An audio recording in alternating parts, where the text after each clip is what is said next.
Isso eu não vou. Eu vou falar para quem está em casa, porque vocês que estão aqui, olha só, animal, como era antes e depois, ó, ali, o trabalho que as protetoras fazem aí, que sinceramente nem sei como qualificar a importância desse trabalho. Olha só a situação de antes e de depois. O que é que o amor, o carinho e o cuidado é capaz de fazer?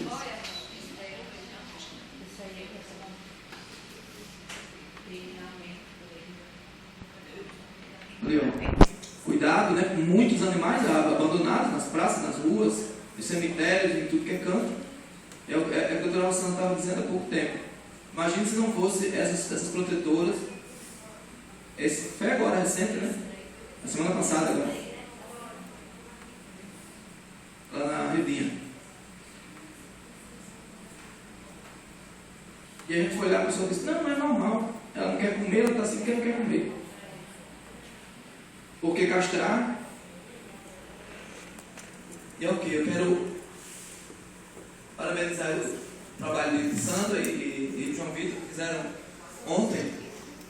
A nossa ideia é exatamente essa, mostrar para quem está em casa, porque quem está aqui já está bobo de ver isso aí pior. Mas quem não vive, não milita na causa, não tem noção do que representa, né? A dor. Parece que as pessoas acham que animal é um objeto assim. Não, para chamar, joga ali, descarta. Não vai sentir dor mesmo, né? Como se não sentisse dor, sede, fome, não morre também, né? Então muitas pessoas tratam com muito desdém. E eu fico triste quando eu vejo colegas, representantes do povo aqui na Câmara, que tratam com o mesmo desdém.